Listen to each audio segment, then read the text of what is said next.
Salut tout le monde, j'espère que vous allez bien. Alors aujourd'hui on se retrouve pour parler d'une marque qui selon moi est beaucoup trop sous-cotée, Papo. C'est une marque qui a vraiment beaucoup de potentiel et comparé à ce que nous fait Schleich, je trouve qu'ils font quand même de sacrées belles choses et j'avais envie de leur faire une petite vidéo dédiée pour vous montrer les papos qui sortent du lot, ceux qui sont vraiment bien et ceux qui me paraissent bien vu qu'il y a des 2021 dedans que... non, des 2020 que je n'ai pas encore reçus.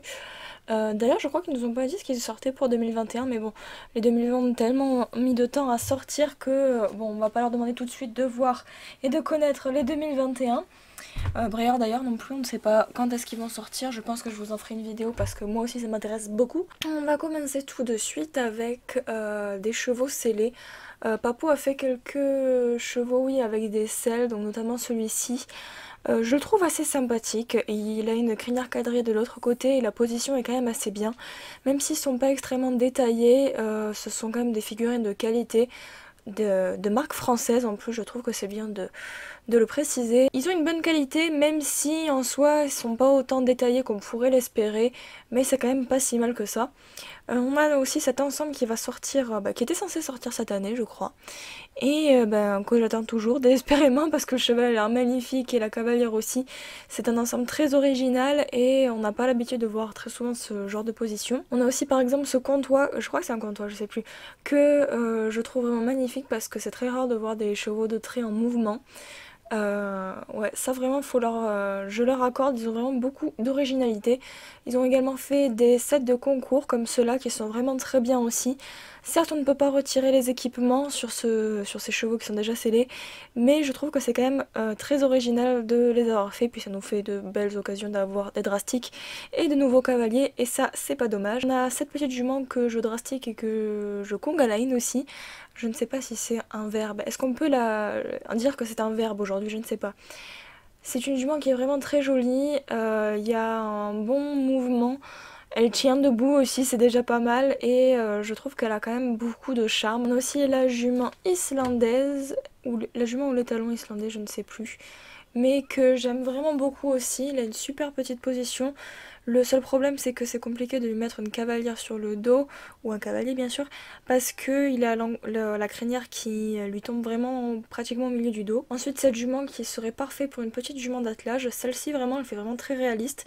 En custom elle doit être vraiment magnifique. On a aussi ce percheron qui est très très beau, ça fait un cheval de show. Alors encore une fois, ils ont des, comme tous les papos, c'est vrai que au niveau des modèles et on va dire que la morphologie et la musculature est assez simple, voire assez carrée, mais dans l'ensemble ça donne de jolies figurines, comme par exemple ce Chinker qui était censé sortir cette année. Ce Camargue aussi, il est vraiment sympa, je crois que c'est l'un des tout premiers. À part peut-être Breyer, mais chez Schleich ça me parle pas, qui a fait une figurine où il y a l'avant-main qui est à l'intérieur en gros. Bon, il a fait un écart, mais je sais pas, on dirait qu'il pourrait limite faire une épaule en dedans en fait. Alors que par exemple, le Lusitanien Schleich, il a certes une position où les épaules sont et l'encolure est sur le côté un peu, mais c'est pas tellement la même chose alors que lui, il est légèrement incurvé, je trouve ça très original. Et pour moi, le plus beau de tous les papos, ça reste celui-ci. C'est un ancien, mais il est vraiment canonissime.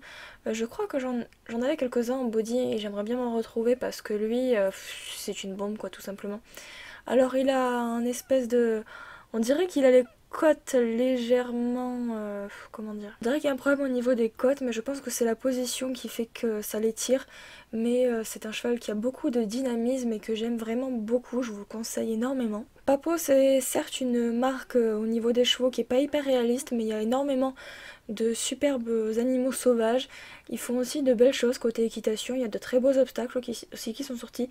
Je trouve que c'est bien de favoriser et d'aider des marques françaises, surtout que je trouve qu'ils s'améliorent vraiment et qu'ils poussent le développement un peu plus loin, c'est-à-dire qu'ils osent nous sortir de nouvelles figurines et qui dorment pas sur leurs acquis, et je trouve ça vraiment très positif pour eux. Et puis voilà, donc écoutez, une vidéo courte, c'est pas trop mal, et puis j'espère que ça vous a plu et que ça vous aura un peu réconcilié avec les papos parce que c'est vraiment une marque qui est vraiment sous-cotée, et j'espère qu'elle reprendra un peu de popularité, qu'elle envolera un peu à Schleich parce que pour l'instant On est beaucoup à avoir été déçus dès 2021. D'ailleurs, je comprends même pas pourquoi on continue de s'obstiner. Puis je vous dis à demain pour une prochaine vidéo. Ciao ciao.